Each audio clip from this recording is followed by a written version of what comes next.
Commander Zixthala stretched his long, pale arms and felt the familiar vibration of his ship's living hull beneath his feet.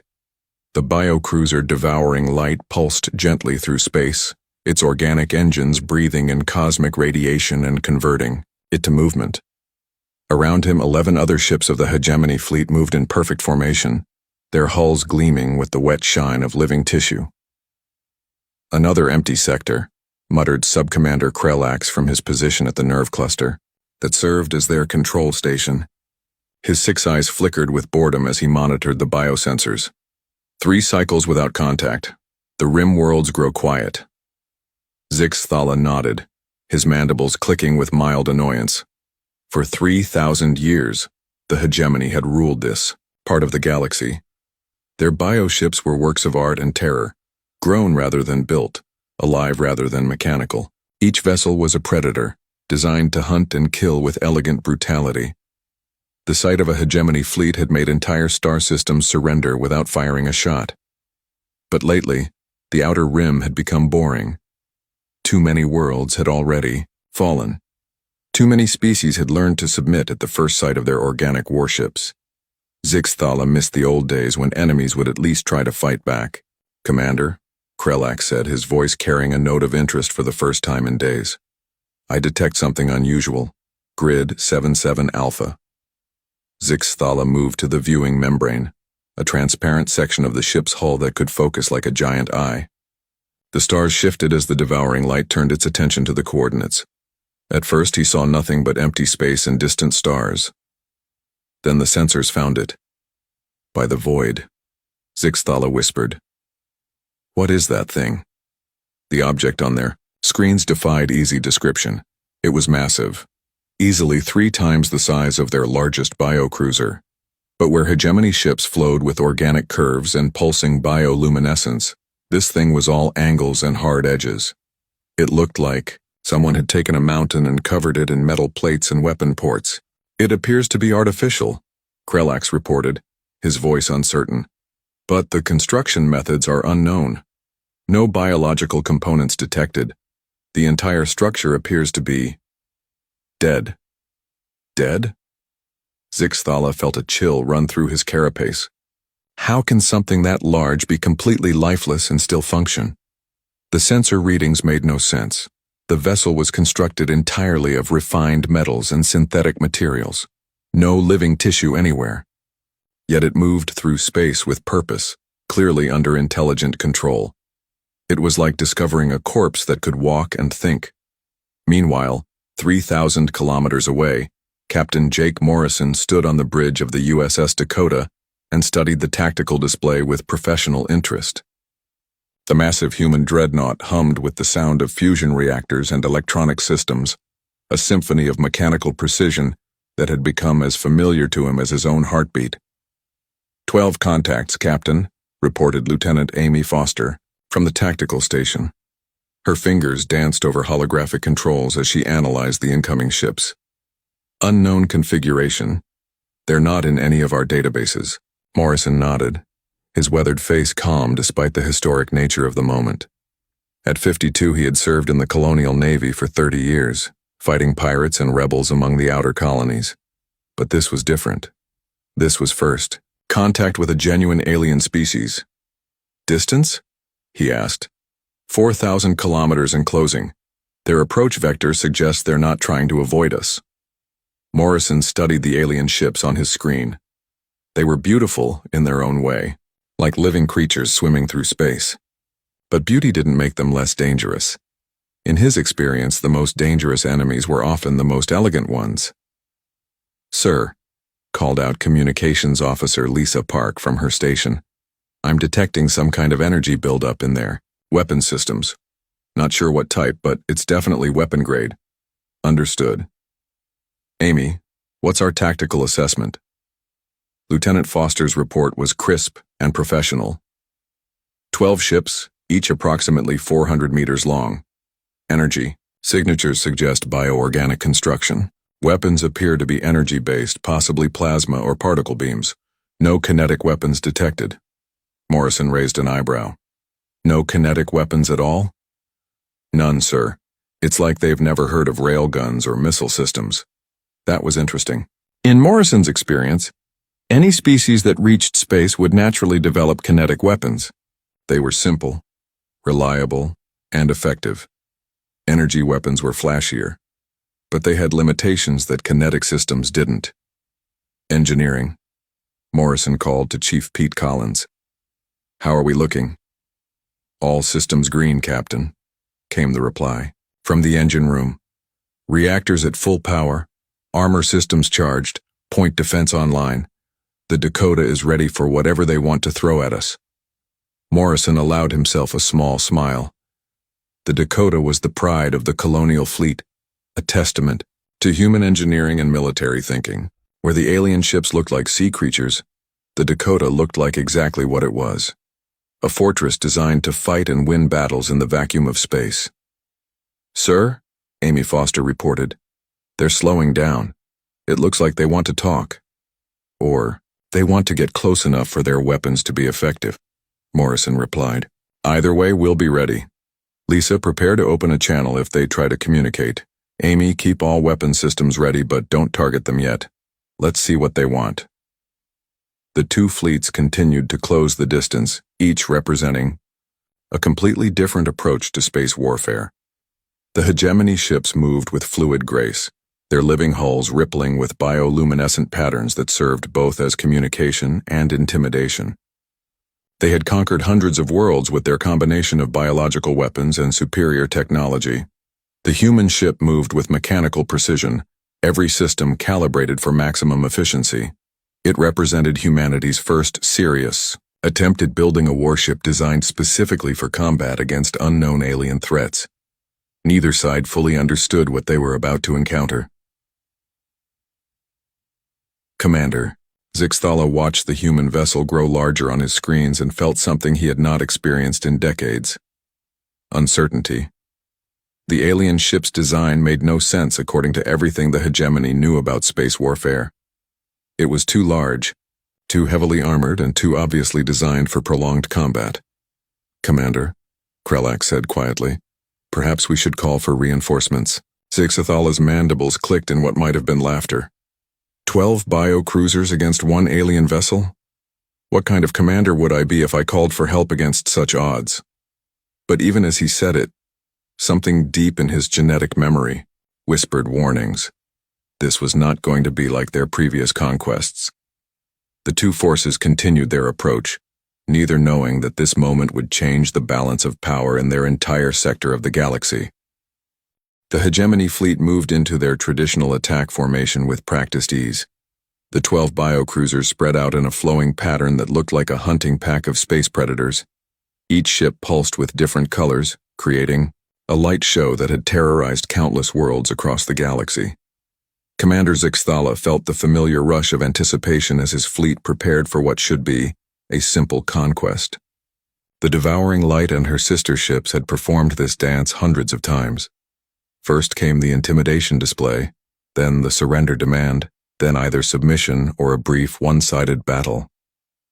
"Weapon organisms are charging," reported Krelax, his 6 eyes gleaming with excitement. "Acid pods ready, plasma feeders active, viral spores prepared for deployment." The bioweapons were works of art in themselves. Each ship carried living ammunition that could eat through metal, melt armor, or infect enemy systems with consuming biological agents. No known material could resist them for long. "Begin the approach pattern," Zixthala commanded. "Standard intimidation sequence. Let them see what they face." The alien ships began their attack run, moving in the graceful spirals that had become their signature across the galaxy. Their hulls rippled with threatening colors, while weapon ports opened like hungry mouths. Bioluminescent patterns flowed across their surfaces, telling the story of conquest and death in living light. On the bridge of the USS Dakota, Captain Morrison watched the alien formation with professional interest. The ships moved beautifully, he had to admit, like a school of deadly fish preparing to strike. "Interesting pattern," he commented to Lieutenant Amy Foster. "Very coordinated. They've done this before." Amy nodded, her hand steady on the tactical controls despite the historic nature of the moment. "It's definitely a practiced maneuver, sir. Looks like they're trying to surround us. Let them, Morrison said calmly. Lisa, any attempt at communication yet? Communications Officer Lisa Park shook her head. Nothing, sir. But I'm detecting a lot of activity on various frequencies. Might be internal communications. Morrison studied the approaching ships with the eye of a veteran warrior. Their formation was impressive, but it had a fatal flaw. They were positioning themselves as if they expected their enemy to stay still and accept whatever they planned to do. Amy, turn us to face them, he ordered. Aye, sir. The USS Dakota began to rotate on its axis with mechanical precision. The massive dreadnought moved like a fortress, deciding which wall to present to attackers. Its movement was deliberate, calculated, and utterly without fear. This was the moment everything changed. As the human warship turned, the alien fleet got their first clear look at what they were facing. The Dakota's true size became apparent as it presented its full profile. The ship was not just large, it was impossibly overwhelmingly massive. It dwarfed their largest biocruiser like a mountain compared to a tree. But size was not what froze the hegemony fleet in space. It was the weapons. The Dakota's hull was covered with weapon systems like a metal porcupine. Railgun turrets the size of buildings tracked smoothly as the ship turned. Missile launch tubes clustered in groups of dozens. Point defense lasers bristled from every surface. The ship carried more firepower than some entire planetary defense fleets. By the void, whispered Krellax, his voice barely audible. What kind of species builds something like that? But even that was not what stopped the alien hearts from beating. As the Dakota completed its turn, every weapon system on the massive ship suddenly locked onto a different target. 12 alien ships found themselves simultaneously targeted by weapons they did not understand, guided by sensors that seemed to see through their biohulls like they were made of glass. The targeting was perfect. Not approximately correct, not close enough for space combat, but mathematically perfect. Each railgun was aimed at the exact center of mass of its assigned target. Each missile tube was angled to intercept the most likely evasion routes. Each energy weapon had calculated the precise angle needed to penetrate alien armor at maximum efficiency. In the space of 3 heartbeats, the human ship had acquired firing solutions for 12 different targets moving in complex patterns. The calculations involved were staggering. Even the hegemony's best biocomputers needed minutes to achieve such precision. The Dakota had done it in seconds. Commander. Krellax's voice shook with something the hegemony had forgotten existed. Fear. They have target locks on all our ships, all of them, at the same time. Zixthala stared at his tactical display in disbelief. The human ship's targeting system showed as a web of interconnected lines, each one representing a weapons solution that could destroy a biocruiser with single shots. The precision was impossible. No species could process that much tactical data that quickly. How? He whispered. How can one ship target our entire fleet? On the Dakota's bridge, Lieutenant Amy Foster reported with professional calm. All targets acquired, sir. Firing solutions locked and updated in real time. They've stopped moving. Captain Morrison nodded, unsurprised. He had seen this reaction before, though never from aliens. There was something deeply unsettling about being targeted by weapons you could not understand, guided by computers that seemed to think faster than biological minds could process. Engineering, he called to Chief Pete Collins. Power levels? All systems nominal, Captain. Reactors barely above idle. We could maintain this level of operation for weeks without strain. Morrison allowed himself a small smile. The Dakota's computer systems were drawing less power than a small city, but they were processing tactical information at a rate that would have been impossible for any biological intelligence. Quantum processors and artificial intelligence worked together to create a targeting system that could handle hundreds of simultaneous targets without strain. The alien fleet hung motionless in space, each ship locked in the crosshairs of weapons they could not comprehend. Their graceful attack formation had become a death trap. Every move they made was already calculated and countered by the human ship's computers. For the first time in 3,000 years of conquest, a hegemony fleet had been stopped cold by pure technological superiority. Commander Zixthala tried to process what he was seeing. His bioships were living creatures able to adapt and evolve in combat. But adaptation took time, and evolution took generations. The human ship was simply faster. Its artificial brain could think and react at electronic speeds while his organic ships were still processing what they had encountered. "Commander," one of his sub-commanders called from another ship. "What are your orders?" Zixthala stared at the human vessel and realized he had no orders to give.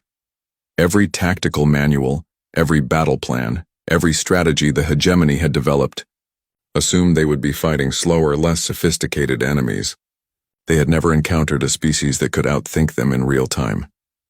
The human ship waited with mechanical patience, while the alien fleet remained frozen in space, caught between advance and retreat, unable to process the reality of their situation. For 30 years, Captain Morrison had fought human enemies who thought and reacted like humans, but he had always wondered what would happen when humanity encountered an alien intelligence that thought differently. Now he knew. They would freeze, just like humans would, when faced with something their experience could not explain. The Dakota's weapons remained locked on target, waiting for orders that Morrison hoped he would not have to give. The silence in space stretched for long minutes. 12 alien biocruisers hung motionless while one massive human warship waited with mechanical patience. On both sides, minds struggled to understand what they were facing. Captain Morrison finally broke the deadlock. He had spent 30 years in space, and he knew that someone had to make the first move. In his experience, it was better to be the one talking than the one listening. "Lisa, open a channel to all the alien ships," he ordered. Communications Officer Lisa Park's fingers moved across her controls. "Channel open, sir. Broadcasting on all frequencies." Morrison stepped forward, his image now visible on screens throughout the alien fleet. He was not an impressive figure by most standards. A middle-aged human in a simple blue uniform, gray hair cut short, face marked by years of service in space. But there was something in his calm demeanor that spoke of absolute confidence. "This is Captain Jake Morrison of the United Earth Colonial Navy," he said in a clear, steady voice. "You are in human space. State your intentions." The words hit the alien fleet like a physical blow. Not because they were threatening, but because they were so direct. No elaborate titles, no artistic speeches, no complex diplomatic protocols. Just a simple question that demanded a simple answer.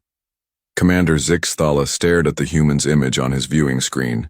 In 3,000 years of conquest, no one had ever asked the hegemony to explain their presence anywhere. They were the hegemony. Their presence was explanation enough. "Sub-Commander," he whispered to Krelax. "How do we respond to such a question?" Krelax's 6 eyes blinked in confusion. "I do not know, Commander. The question makes no sense. We are the hegemony. We go where we choose." But even as they spoke, both aliens realized how weak that answer sounded when faced with the human captain's simple directness. The human had not asked who they were or what they wanted to take. He had asked what they intended to do. It was a question that assumed they had a choice in the matter. Zixthala drew himself up to his full height and activated his own communication system. When he spoke, his voice carried the full authority of 3 millennia of unquestioned power. "I am Commander Zixthala of the Hegemony Fleet. We are the masters of this sector. You will surrender your vessel and submit to our authority." The words that had conquered 100 worlds sounded hollow in the vast emptiness of space. On the Dakota's bridge, several human officers exchanged glances. Lieutenant Amy Foster actually suppressed what might have been a smile. Captain Morrison's response was delivered in the same calm tone he had used before. "I see. And if we decline your offer?" The question caught Zixthala off guard again. In hegemony experience, surrender demands were either accepted immediately or answered with desperate attacks. No one had ever asked for clarification. "Then you will be destroyed," Zixthala replied, falling back on the standard hegemony response. "Understood," Morrison said, with the tone of someone acknowledging a weather report. "Lisa, Close the channel. The communication ended, leaving the alien fleet in stunned silence. The human captain had received their ultimate threat with the same casual interest he might show to a minor inconvenience. "Commander," Krelax whispered. "He did not seem concerned by our threat." Zixthala was beginning to understand that this encounter was unlike anything in hegemony experience, but he was a veteran commander with a reputation to maintain. Pride and training demanded that he follow through on his threat.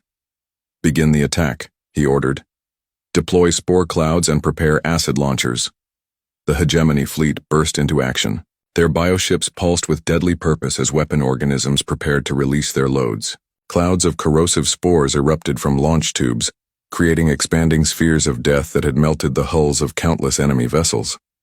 The spores were the hegemony's most feared weapon. Each microscopic organism was designed to eat through any known material, reproducing rapidly as it consumed matter and energy. Entire ships had been reduced to empty shells in minutes when caught in a spore cloud. Millions of the deadly organisms spread through space toward the human warship, glowing with their own internal bioluminescence.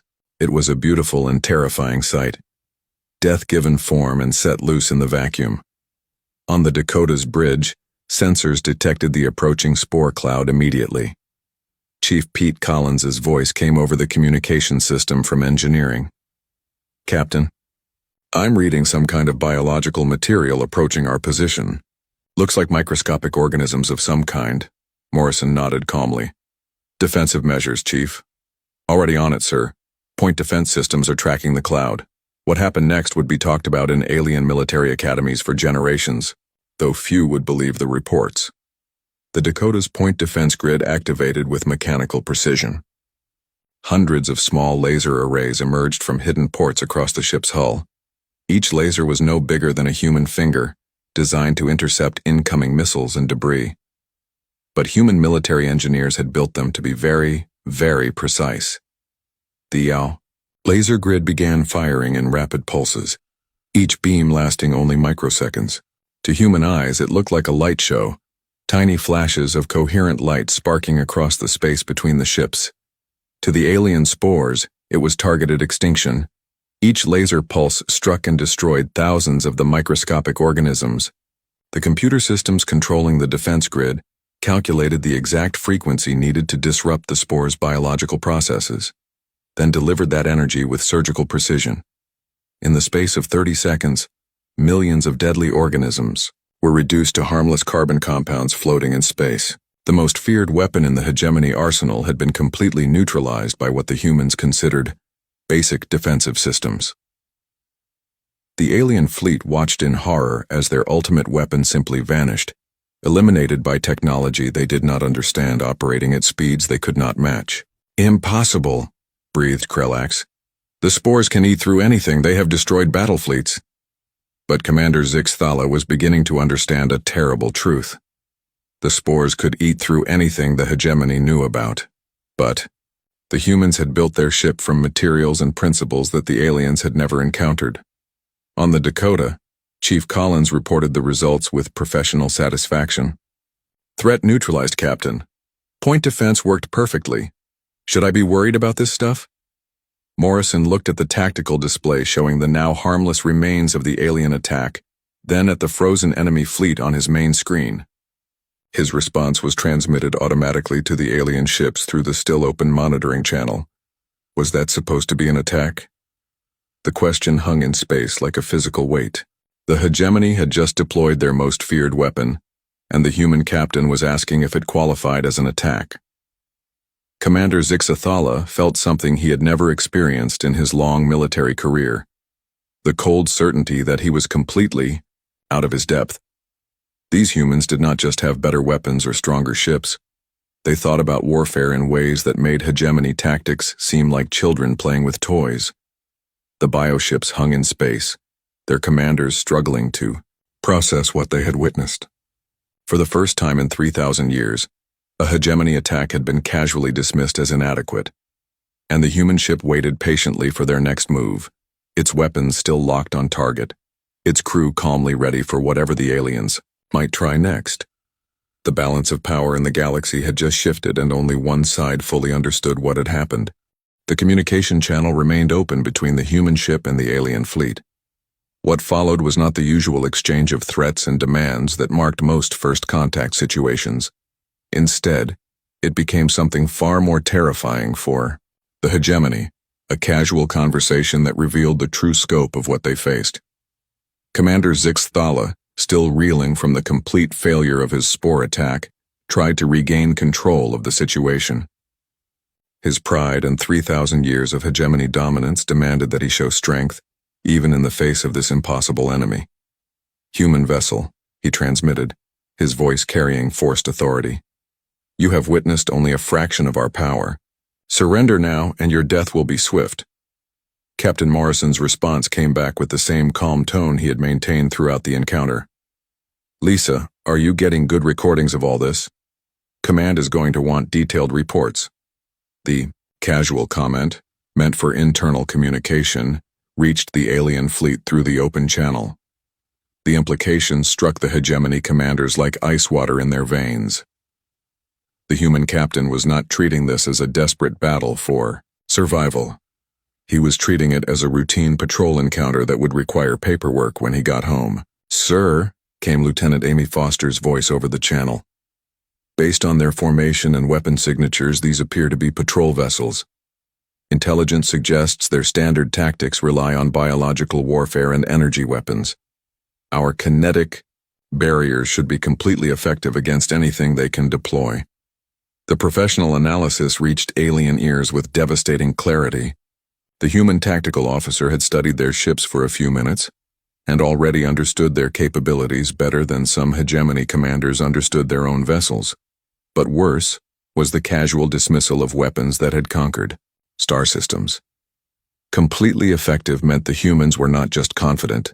They were certain that nothing the aliens could do would even damage their ship. Sub-Commander Krelax leaned close to Zixthala and whispered urgently, "Commander, they speak as if this encounter is routine for them, as if they have faced fleets like ours before." "Impossible," Zixthala replied, but his voice lacked conviction. "We are the only spacefaring power in this sector." On the Dakota's bridge, Communications Officer Lisa Park looked up from her console with interest. "Captain, I'm intercepting their internal communications. They're not using any encryption.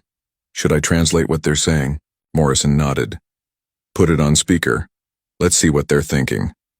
The alien voices filled the bridge, automatically translated by the ship's computers. The humans listened with growing amazement as the hegemony commanders revealed their confusion and growing fear. "How many ships do they have?" one alien voice asked. "This cannot be their entire fleet," another replied. "No species sends a single ship to face the hegemony." "But if this is just one ship, where are the others?" Lieutenant Amy Foster looked at her captain with surprise. "Sir, they think we're the advance scout for a larger fleet." Morrison considered this information. The aliens had sent 12 ships to investigate what they thought was empty space. That suggested they were either very confident or very stupid. Given their reaction to his ship, he was beginning to think it was the former.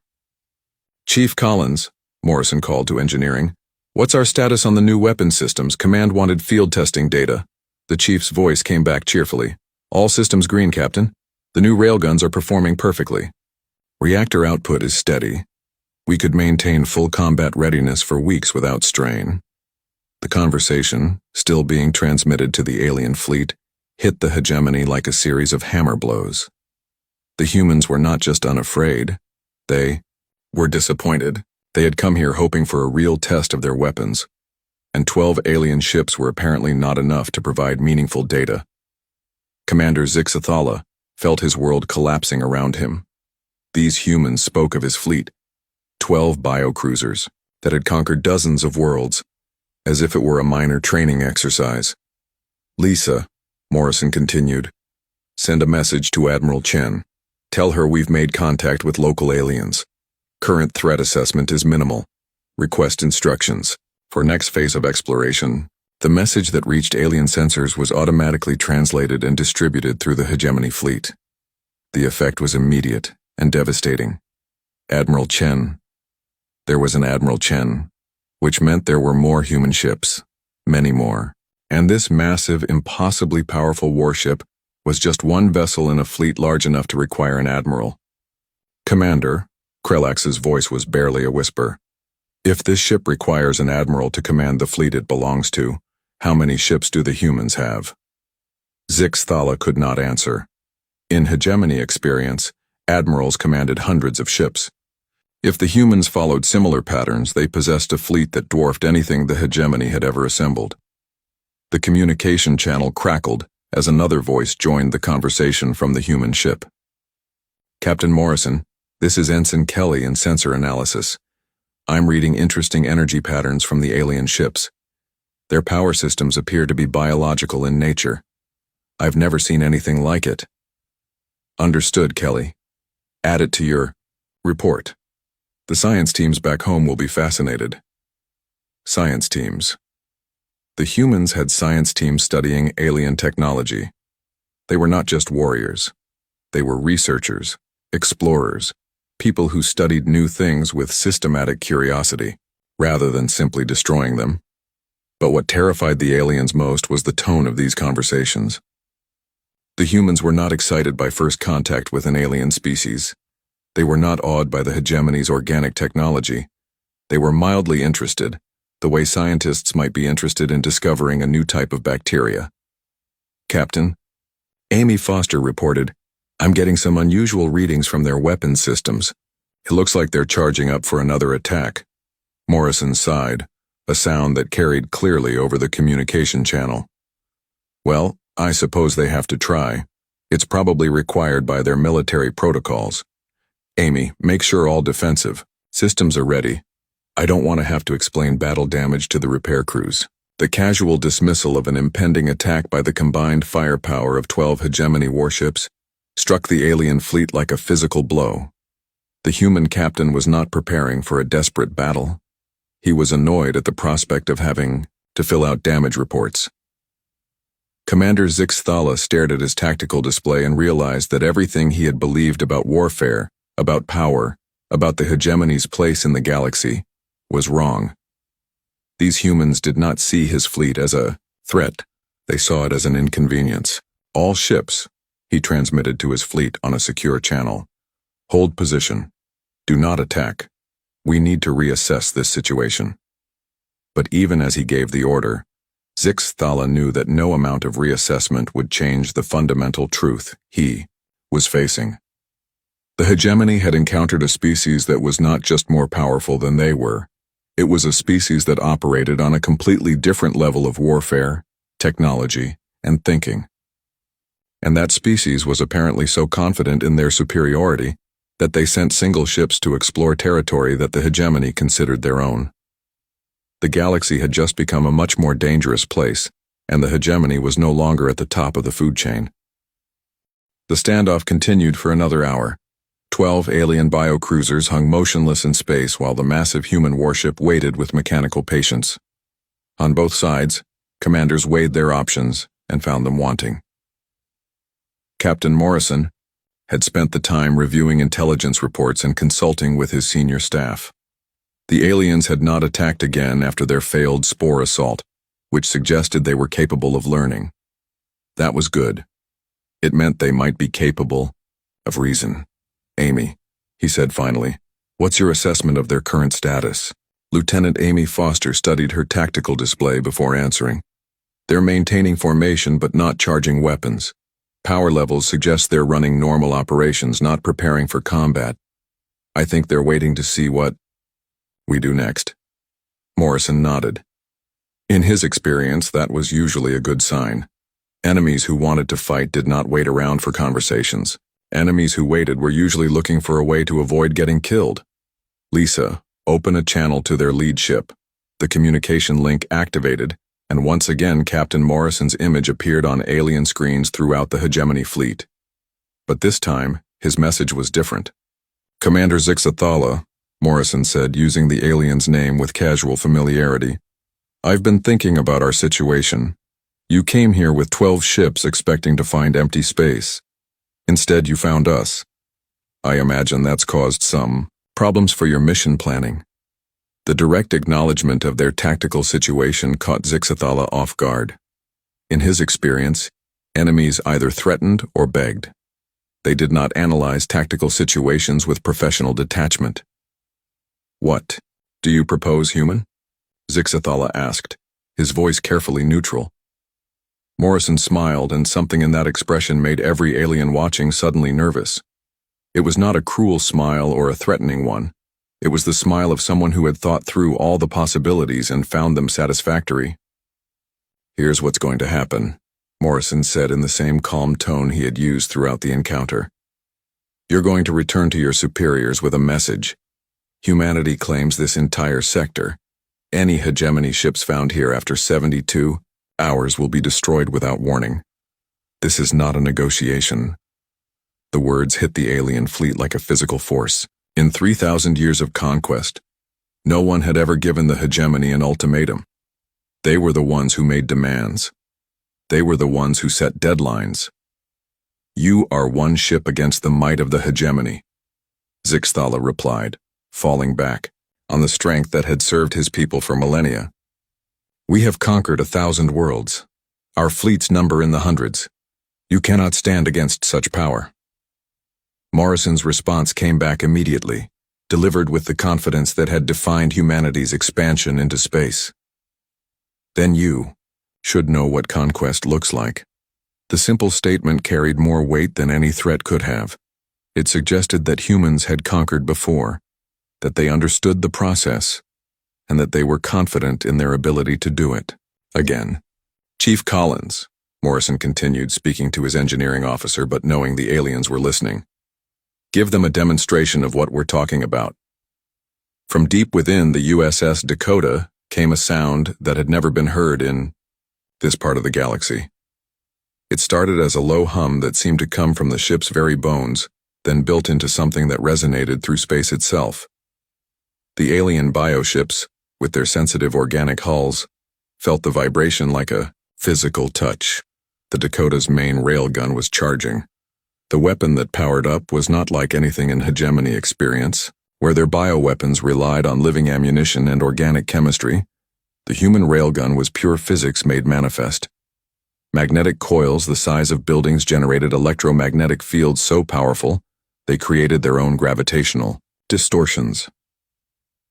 The charging process took 30 seconds. 30 seconds during which every alien in the fleet watched their sensors register energy levels that defied belief. The human ship was preparing to fire a weapon that drew more power than entire hegemony battle stations. Sir, Amy Foster reported calmly. Main gun charged and ready. Target selected. Morrison nodded to his tactical officer. Fire. The railgun discharged with a flash of light that briefly outshone the local sun. A tungsten rod weighing several tons accelerated to a significant fraction of light speed in the space of a few hundred meters. The projectile streaked through space between the fleets and continued toward its target, a large asteroid floating in the distance. The impact was visible to the naked eye. The asteroid, a chunk of rock and metal several kilometers across, simply ceased to exist. One moment it was there, solid and permanent. The next moment it was an expanding cloud of superheated plasma that glowed like a newborn star. The demonstration was perfect in its simplicity. No exotic weapons, no mysterious technology, just kinetic energy applied with devastating precision. The aliens watched their sensors try to calculate the amount of force required to achieve such destruction, and found the numbers almost meaningless. Kinetic energy, Morrison explained conversationally to the stunned alien fleet. We find it very reliable. The understatement broke something in the hegemony commanders.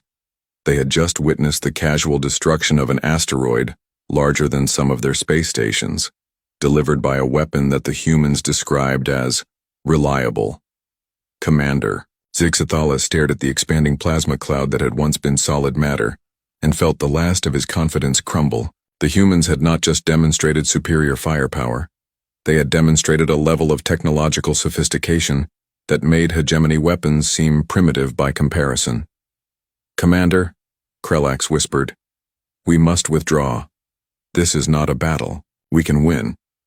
For the first time in his military career, Zixthala agreed with a retreat order, but he was also a professional soldier, and he understood the implications of what he had witnessed. "Human captain," he transmitted, his voice carrying the weight of defeat. "Your message will be delivered." Morrison nodded with professional satisfaction. "I thought it might be. You have 72 hours, Commander. I suggest you use them wisely." The Hegemony fleet began its slow turn away from human space, their graceful bioships moving with none of their earlier confidence. As they prepared to jump to faster-than-light travel, Morrison's voice reached them one final time. "Commander, Zixthala," the human captain said, his tone almost friendly. "When you report to your superiors, make sure they understand one thing. This was just a patrol ship. We have much larger vessels if the situation requires them." The communication ended, leaving the alien fleet to contemplate the implications as they fled toward home. If the Dakota was just a patrol ship, what did human battle fleets look like? As the biocruisers disappeared into hyperspace, Captain Morrison turned to his tactical officer. "Amy, think they'll be back?" Lieutenant Foster considered the question, seriously. "Oh, they'll be back, sir. But next time they'll bring everything they have." Morrison smiled and settled back into his command chair. "Should be more interesting." On the bridge of the USS Dakota, the crew returned to routine patrol duties. They had just changed the balance of power in an entire sector of the galaxy, but for them, it was simply another day of doing their jobs. In the depths of space, the plasma cloud that had once been an asteroid continued to expand, a glowing reminder of what happened when humanity decided to make a point. The galaxy was about to become a very different place.